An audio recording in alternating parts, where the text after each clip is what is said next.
Europe 1, votre grand direct. C'est pas très net. C'est pas très net avec Guy Birenbaum que l'on accueille autour de cette table en direct comme tous les jours. Et Guy, vous avez décidé de vous consacrer à la coupe de cheveux de nos auditeurs. Mais quel rapport avec Internet ? C'est presque le week-end, Jean-Marc. J'ai donc décidé de tout faire pour le bien-être de nos auditeurs. Grâce à Internet, je pense que comme moi, quand vous aviez des cheveux, Jean-Marc, il vous est arrivé un jour de ne plus supporter votre tête et de décider d'aller vous les couper sans aller chez votre coiffeur Je m'en souviens habituel. Oui, c'est très loin. C'est très Tout loin. le monde a connu cette scène terrible où après avoir laissé un inconnu ou une inconnue nous ratiboiser la tignasse en somnolant, on se réveille horrifié et on découvre dans le miroir l'étendue des dégâts. Eh bien, j'ai peut-être trouvé un moyen sur le net pour que ce genre de désastre capillaire ne vous arrive plus. Non mais expliquez-moi, qu'est-ce qui peut exister sur le net qui vous évite qu'on se fasse mal coiffer ? Rassurez-vous, c'est pas une application qui transforme votre téléphone mobile en rasoir, quoiqu'à mon avis ça ne va pas tarder. Non, j'ai trouvé en surfant sur le site Euromag, le site idéal pour que plus personne ne se moque de vous quand vous sortez de chez le Merlan. Ça s'appelle meilleurcoiffeur.com et le but de ce site est de classer les coiffeurs français. Quand on sait qu'il y en a plus de 46 000 des coiffeurs en France, on se dit que c'est vraiment une bonne idée que de créer un espace sur le net où chaque salon de coiffure a sa page personnelle sur laquelle chaque internaute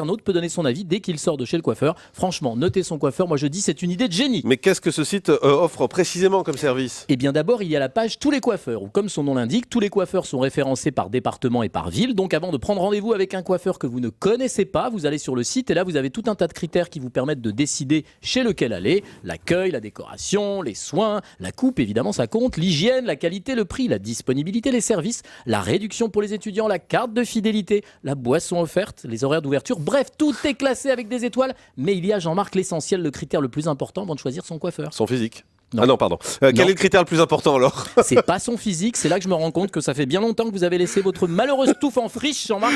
Tout le monde sait que le plus important chez le coiffeur, ce n'est pas le coup de ciseau, ce n'est pas le physique, mais la qualité de la conversation du coiffeur. Il y a donc une case, c'est pas vrai. mais bien sûr, Oh, c'est drôle. pour noter la qualité de la discussion. Et pour moi, c'est essentiel. J'ai pas du tout envie de passer une heure entre les mains de quelqu'un qui m'emmerde avec des histoires d'implants ou qui cherche seulement à me fourguer 7 types de shampoings, un pour chaque jour de la semaine. Bon, il y a aussi un classement des coiffeurs ? Absolument, en fonction de toutes les notes et des commentaires laissés par les internautes, le site propose ce classement. Alors pour le moment, celui qui est présenté comme le meilleur coiffeur de France se trouve à Paris. Je ne sais pas si je peux donner son nom et son adresse à l'antenne. Pas son adresse, mais son nom. Alors ça s'appelle Espace Coiffure et c'est dans le 17e arrondissement de Paris. C'est dans une petite rue. Il y a 73 commentaires d'internautes pour féliciter les coiffeuses de ce salon. J'ai quand même un gros regret. Lequel ? Il manque la rubrique coiffeur à éviter. Ah oui. C'est-à-dire un classement inversé des coiffeurs, genre le plus mauvais coiffeur de France. D'ailleurs, on pourrait faire ça pour pas mal de commerçants. Je pense, tiens, c'est le week-end, je vais m'y coller. À lundi, ce sera pire. Merci beaucoup et changez de coiffeur, Guy. Lundi, bon week-end.